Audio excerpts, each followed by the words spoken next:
There's stories all over the internet about farmers going bankrupt across the country. And I want you to know, I want to feel sorry for you. I'm struggling.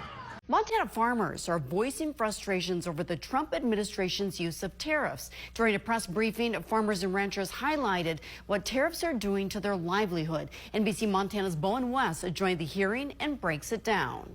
Oh, soybean farmers in America are finding out. You know what really gets me? Trump talking about how we're losing farmers, we don't have enough manpower in the fields. Baby, who do you think was in the fields? Who was farming? Who was harvesting? The people you are sending out. Oh wait, kicking out half our country isn't beneficial? Across the wide golden plains of Montana, something quiet but devastating is happening. Ranches that once echoed with the sound of tractors, cattle, and harvests are now falling silent. Fields are going untended, barns are empty, and farmers, proud, resilient, generations deep in tradition, are filing for bankruptcy at a rate the state hadn't seen in decades. 2025 has barely reached its midpoint, yet the number of bankruptcies among farmers and ranchers has already surpassed the entire total of 2024. That statistic alone tells a grim story. Something is breaking in America's agricultural heartland. For many, the reasons feel all too familiar. Tariffs that have raised costs and strained exports, labor shortages that have left crops unharvested, and a political atmosphere that seems more distant from rural America than ever. In towns that once thrived on the rhythm of the seasons, store shelves are thinning, and families are quietly packing up and leaving. Observers say this is not an isolated Montana story. It's part of a pattern spreading across the Midwest, echoing what's already unfolded in Nebraska and other farm-heavy states. What's happening here may very well shape the next chapter of America's economy, its food supply, and its identity. There's stories all over the internet about farmers going bankrupt across the country. And I want you to know, I want to feel sorry for you. I'm struggling. I'm struggling to care at all. And I mean that from the bottom of my heart, because typically I have empathy, but I'm really, really tired of telling you farmers and you people that are in rural parts of the United States, I'm tired of telling you what your vote does to you. Yeah, I mean, you guys in the red states, you keep doing the same thing over and over again, and you're broke. You don't have any money. West Virginia, Louisiana, Mississippi, Arkansas, you get my point. You're broke. And yet you keep voting for the Republican Party that wants nothing to do with you. And farmers, guess what? You're included. But you keep voting red, and now you want me to feel sorry for you. I'm sorry. I just can't. Oh, soybean farmers in America are finding out. Donald Trump recently asked China to quadruple their purchasing of American soybeans. Donald, since the initial trade war you started, China started buying all their soybeans from Brazil and Argentina. All thanks to you. And now with their inputs going up and their exports going down, the American farmer can't survive. With small farm bankruptcies being at a 5-year high since the last Trump administration, nationwide farmers voted for Donald Trump at almost an 80% clip. Because even though Donald Trump ruined them last go around, he gave out the welfare queens their farmer subsidy that they needed. You know, welfare for me, the farmer, but not for the citizen in America. With no talk of a subsidy on the horizon, their immigrant labor gone, the farmer having to pay more for the fertilizer they import and then the farming equipment they get from other countries. And now those other countries not buying their grain, their wheat, their soybean because of Donald Trump's tariffs that have made reciprocal ones in the countries that they're selling their agriculture to. And don't worry, farmers. I mean, these private equity firms can't wait to own your farm at the rock bottom prices they're going to be able to buy them for. I wonder if Blackstone will just incorporate the entire state of Nebraska. Your racism got you. Your hatred towards a system that does nothing but help you out and deliver for you in every way. But you wanted to take that away from other people, didn't you, farmers? You want everybody else to pull themselves up by your bootstraps while the government makes you a welfare queen year after year. And the farmers are finding out. Some new numbers have just come out that actually, in some way, make me happy, in some ways make me sad. See, in the first quarter of 2025, bankruptcies for farmers exceeded the 2024 total for the year. And in the second quarter, according to new reporting that just came out, they doubled last year's number. So the farmers that overwhelmingly voted for the administration we have are filing bankruptcies at a record pace. The last time farm bankruptcies were this high was during Trump's last term. For somebody that claims to love farmers, he sure just consistently hurts them. In fact, the last time it was this high was between 2018 and 2019. You would think maybe it was during 2020 and all that craziness, but no. This is all pre-pandemic Trump wonderful economic policies affecting farmers once again. So I get this question a lot. Are we selling our ranch in Montana? Absolutely not. We still have our ranch, our home. We still have our Highland cows. We are just taking a break from America. And we need this for our mental health. I'm a homeschooling mom and I'm with my children all the time. And the stress of living in America was just too much.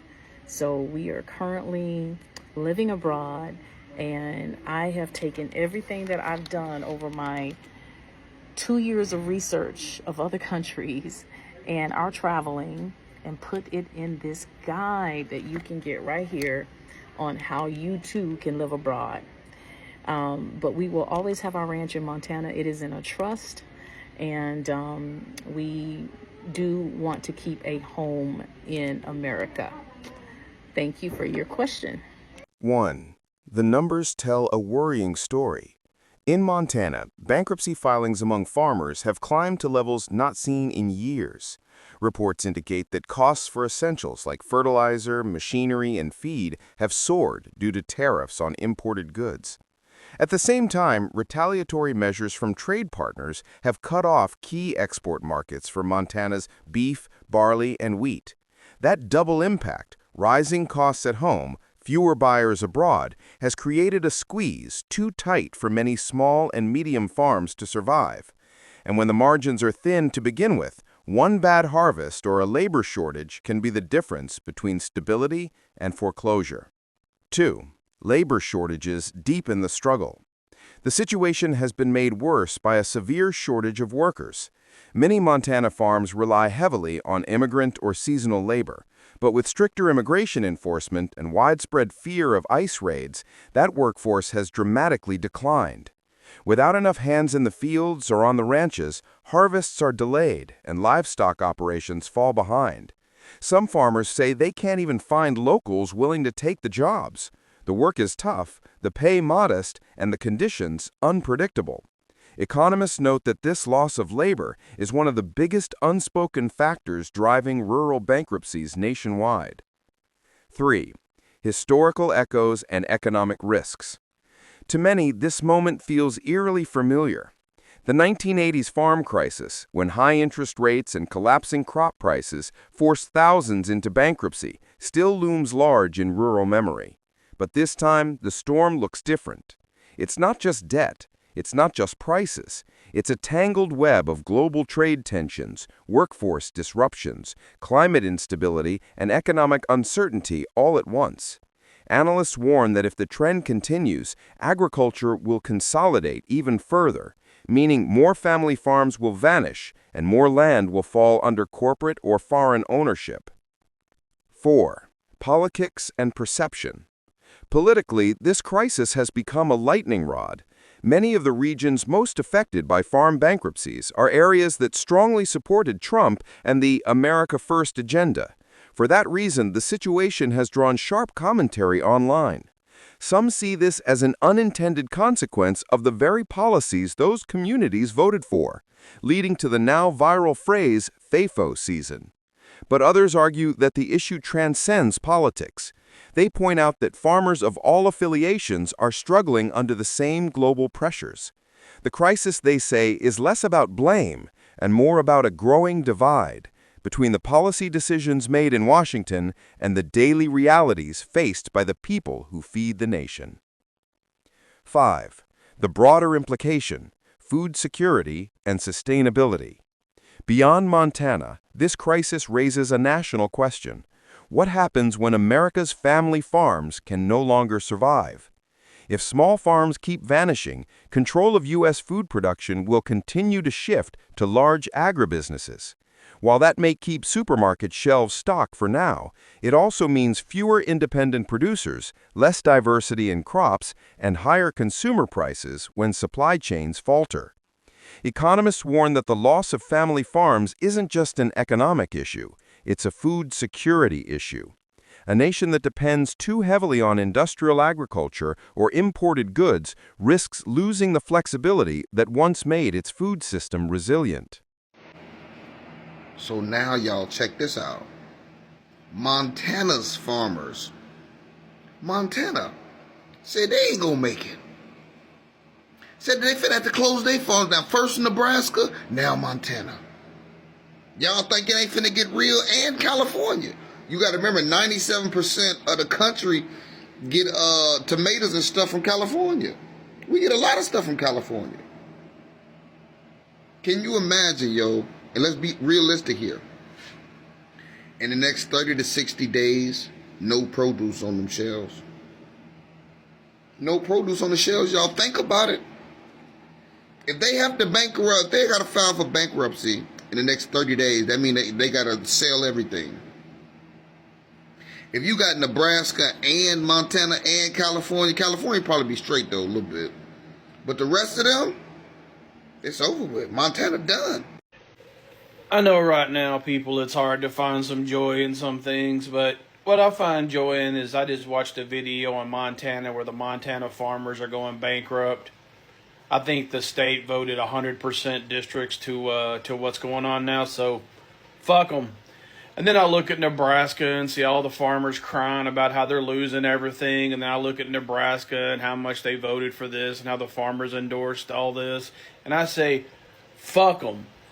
And then I'm watching the soybean farmers crying about how they can't export soybeans anymore because nobody wants them and they're losing money. But they supported this. Fuck them.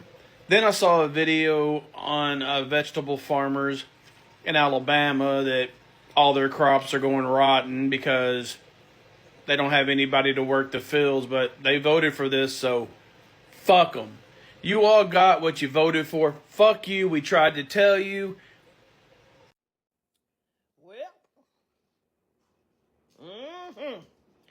Look like farmers are running out of cash, y'all. Under the crisis brought on by Trump. You know, some small farmers, they're on the brink of bankruptcy. Can't afford to run their farms.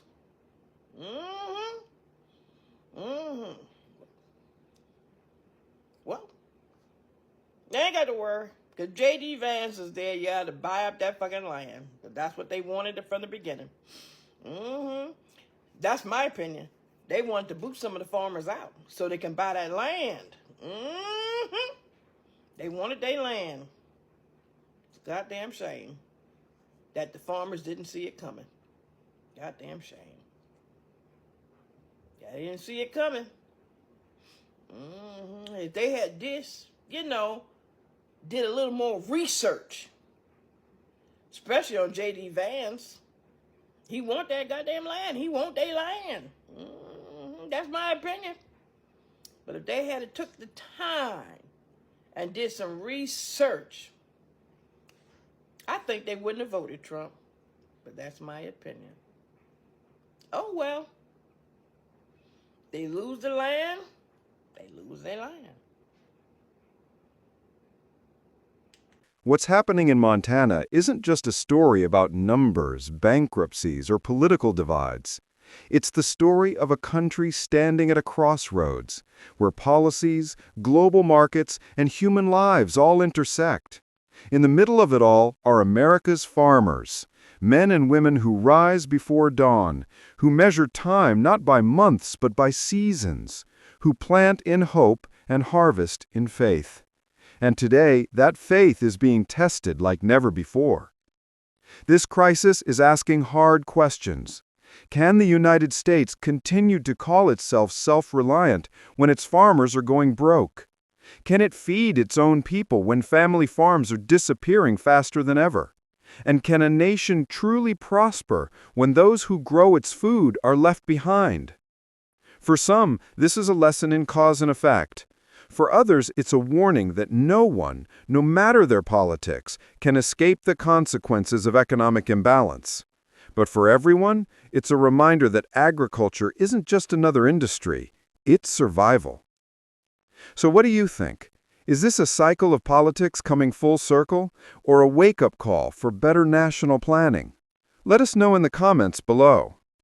And to the creators, journalists, and storytellers who've been documenting this crisis, thank you for shining a light on what's really happening in America's heartland. Don't forget to like, subscribe, and share this video, because the more people understand these stories, the more chances there are to find real solutions. Until next time, stay thoughtful, stay informed, and stay connected to the stories that shape us all.